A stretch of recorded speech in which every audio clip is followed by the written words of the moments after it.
Hi, I'm Pablo Ketre. Today we are in Nhill at Purple Shop. Purple Shop is social enterprise. It's a fabric and sewing shop. It's located in Western Victoria. We are doing this as part of the Refugee Week, AMES Australia Refugee Week conversation. So I'll take you inside to look at things.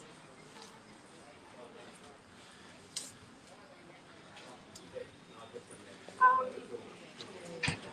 this is our Purple Shop. We have a lot of stuff going on here. We've got Maura here who's working at the cashier. And then if you look around the shop, you'll see a lot of stuff. We have aprons. I take you here. Aprons. And then on the wall, you have a lot of people's, like the story of the ladies who's participated in our program. Tell us about the program. Our program, this Purple Shop is making the ladies from refugee background, especially if their husband is out working, they're home, not doing much. So coming to our program is a part of making them feel a place where they can hang out and feel like feel like belong to the community, like that. And do they learn some skills? With our program, we have sewing, and then we also have the ladies will learn about retailers such as selling and communicating to their customers, and then we also have flowers, like part of forestry part, and by when the lady come here, they have other people that they talk to and they share stuff with. I'll take you inside to look at more other activities. In here we have weaving. Usually there will be someone here to do the weaving. There's like there's like a poster step by step how to make curry fabric, and then I'll take you down to the workshop. Usually when you come to the shop, you'll be there because you're not allowed to come here. It's usually the other activities. We've got Laju here who's sewing, making a shopping bag, is it? Laju? Fantastic. Yeah.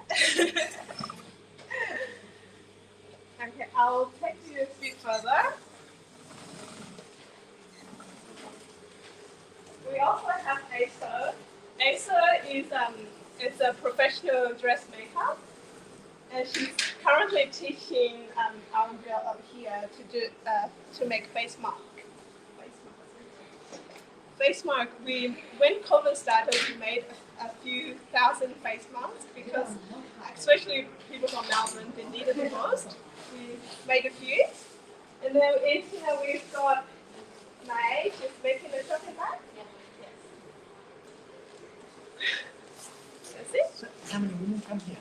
We've got how many women here? I think we got about maybe 6 right now. Yes.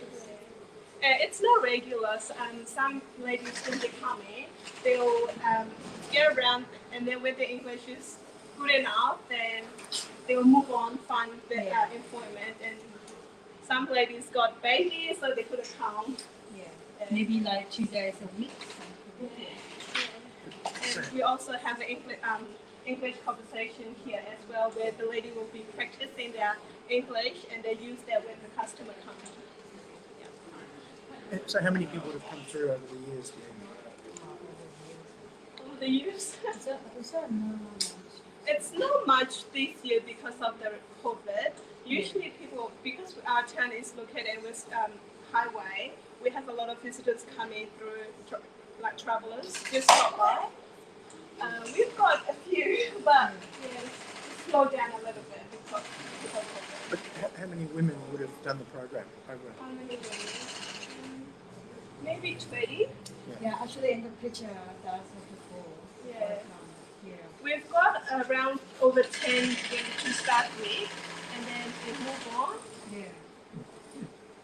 Show us some of the products. Okay, I'll show you some of the products in here. We've got like bag and cushions. The items they make here are very unique. We've got a person who made the items. They have a tag which tell the story about the ladies, like where they're from and their name and their life story. And we've got aprons. I think with our items, something special about it is we combine Western fabric with the Korean fabric to represent that two cultures can mix together. We've got a lot of stuff, and then dolls, and we've got dress as well, and top, shirt, and a bag. And can I just Introduce Rhonda. Rhonda? I'll introduce you to Rhonda. Rhonda, will you be able to tell us when people move in here, what do you feel like? Can you tell us what impact you make to the town? Well, looking back, it's made a huge impact, hasn't it? And you're part of that. And now we're all familiar with the Korean people. We know some of them personally, and it's wonderful for our town. But at the start, when John brought a few people to Nhill to work at Lavadak, we didn't know what to expect. But we soon got to really respect the Korean people. They're friendly, they're humble, they've joined in, and Pawpaw is an amazing example of that. It's just grown and grown, and all the creativity. And now both the tourists and people travelling past come in, and our locals, it's a great resource. And as a country town, we have some empty shops, so now we don't have an empty one here, and it looks good, and it's a bonus for our town. But initially, we had to get close to people and get to know them, and I personally became involved with the family as just getting alongside someone to be a bit of a friend and go to appointments and things like that, and that's developed into a lifelong friendship now. So that's just an example of what can happen, and I think that's happened for a lot of people in this community. Yeah. Thank you, Rhonda. When Rhonda was talking about John was the Lavadak, which is our local abattoir, local Lavadak, and he was the manager. So now I would like to introduce you to John. Hello, everyone. This young lady here was wonderful in talking to you this morning and telling you a lot about the story. What you didn't mention was how good the flowers are for all the men around town. Because when we forget birthdays, and when we forget Mother's Day and so on, we can quickly come down and get some flowers so that we don't get into trouble. All right? Yeah. Just to give you a little bit of the history, we in 2009, I was general manager out at Lavadak, and we were looking to expand the business to do more products and so on, particularly for the retail market for Coles and Woolworths and so on. And there was a limitation for what we could do here in Nhill because our unemployment rate then was less than 2%, and by the way, it's less than 2% now. So 10 years later, our unemployment rate is still very low. So to bring people into our town was to help out my business at the time, but then also it flowed on to other businesses. So we initially just had 5 people come up from Werribee, and they were to be the ambassadors. And they started in January 2010, at the end of January. So this year was 10 years for them being here, and it's been a wonderful success story. Not just because of Lavadak, but because of the way our community up here accepted the Korean. Initially it was a bit of who are these people coming in? But as we were able to tell the story of the Korean and where they'd come from and all the difficulties they went through in becoming refugees, and then being invited by our government to come to Australia, and then to be housed in Werribee initially, but then our country people and mountain people who want to be out of the city. So it was just a win-win for us and our community, but also for the Korean to be able to come up and be part of what we do up here. Flowing on from that now, it's been a great success story. So 5 became 10, became 15. And then some other businesses spoke to me and said, "Oh, do you think the Korean might work for me?" And I said, "Well, I'm sure. Let's talk to them." So with the help of the Nhill Neighbourhood House, Nhill Learning Centre, who started this pork po shop that you've just had a tour of, with the help of them, we were able to encourage other businesses to perhaps take on 1 or 2 Korean and see how it went. The success story now after 10 years is that there's over 25 businesses that now employ the Korean right through the region, and there'll be over 200 that are employed both here and regionally. And just on that, when people come into your town, initially they would rent, but then we want them to be part of our community, to stay here, put their roots down, and call Nhill home. And as a result of that, now there's been 42 homes that have been purchased by the Korean, and so they're here in our community, and so they've put their roots down. And can I tell you a little story with that? When we were at Loverduck, I had managers working with me, and we had something we called the triple catastrophe. And we knew that if people came into our community, so let's say we were employing a new foreman to come up and do the job, we had 3 criteria, and that was part of the triple catastrophe. The first one was, are you married and have a partner? Secondly, have you got children? And thirdly, have you got a mortgage? Now, you think about it. If you're going to employ anyone, or they're in your town, if they've got those 3 things, they've got a wife or a partner, they've got children, and they've got a mortgage. They have to get up every Monday morning because they've got a wife that's pushing them out, but also they've got a mortgage, so they've got a bank manager who says you've got to keep working. And that's been part of the success of the Korean coming in. So they are now, as we said, they've got 42 homes that have been purchased and over 25 businesses.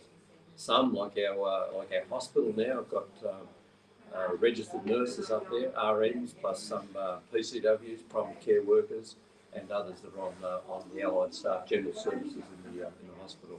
We've got the engineering works that have 10 or a dozen working out there as well. So skills that the Korean didn't have, but now they have. They've been given apprenticeships and tradeships and so on. And so they're really starting to make a headway, make an impact in the community. Before I forget though, I must tell you about the Nhill Neighbourhood House. If it wasn't for them, if it wasn't for Annette Creek and all her staff, in the early days, this would not have been as successful as it has been. Because Annette was able to recognise that there was a gap in those families coming into town. So both Tharblay and Mura are good examples of that. So when their mothers came into town, the fathers went off to work, but the mothers had nothing to do. And they were in an alien environment. They didn't know anyone.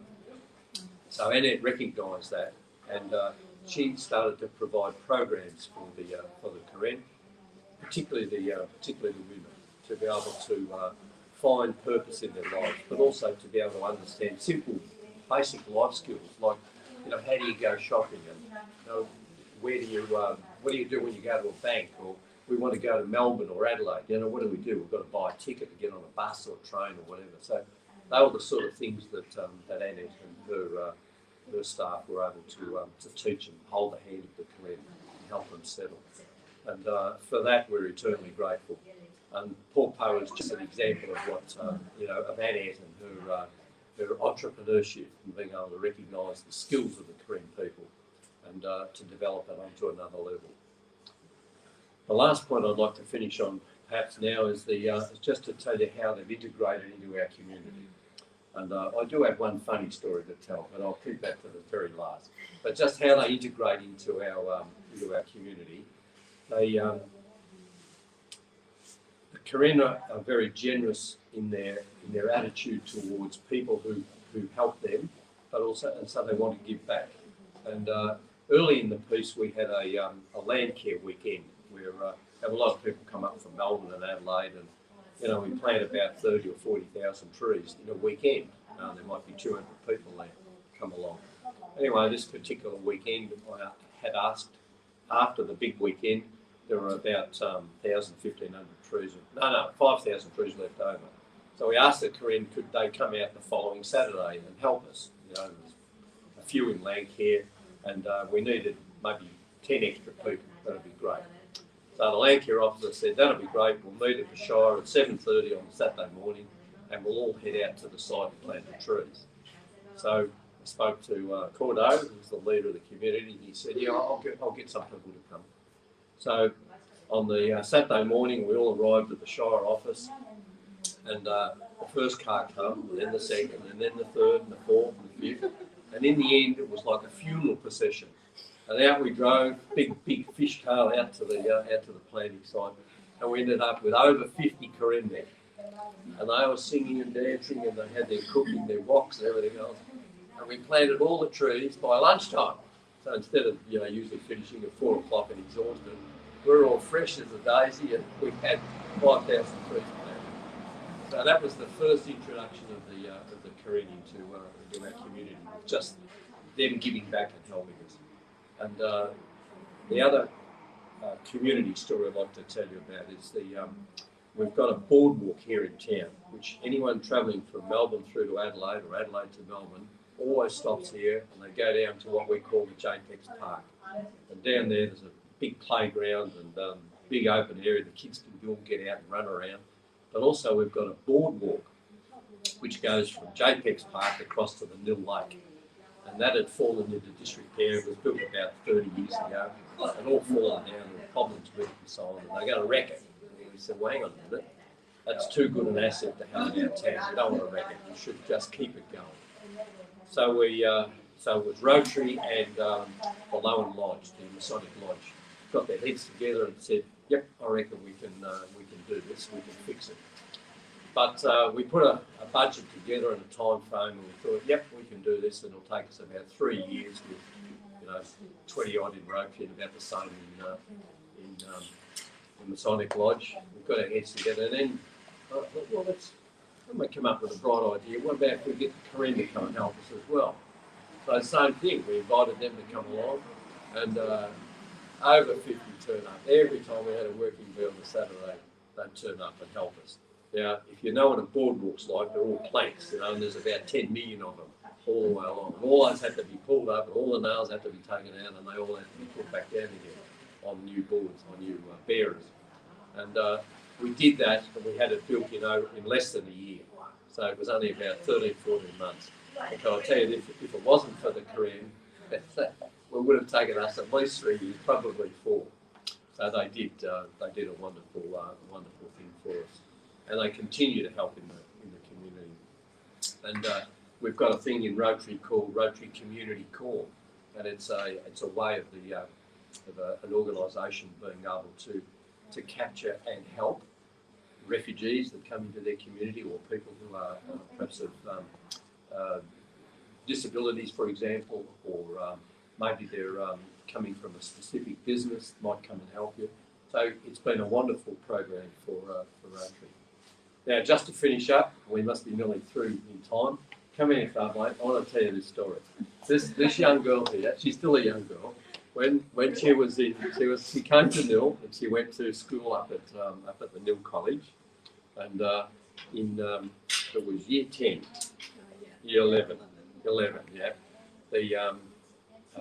We were good friends with her family, and anyway, this day I came home from work, and it was about 5:30.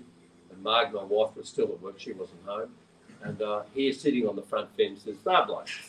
And she said, can you help me? I have a problem. And I thought, my God, what's this problem? What's a young girl? What sort of problems could a young girl have? I think, where's Margaret when I need her? Margaret, come home quick. Anyway, she said, there's not a big problem. But she said, we are having the presentation ball. And for the older folk watching this today, you'd know that as the debutante ball. And she said, I am going to do my presentation and a deb, but I need a father on the day, because her father, Chin Sway, is not a dancer. So he said, "Can you come along and be my father?" I thought, sure. I couldn't say yes quick enough. So we did. We went along that day. It was a wonderful day and a wonderful experience. And I'll never forget it as long as. And it was a wonderful day, wasn't it? Can you imagine it, Corinne, dressed in beautiful white clothes and danced beautifully too. Enjoy the rest of Refugee Week. It's wonderful to have you up here in Nhill. Thank you. Thank you. That's all from us, and thank you for watching. If you're traveling down Western Highway, please stop by and pop in to look at our beautiful show. Thank you for watching. Okay.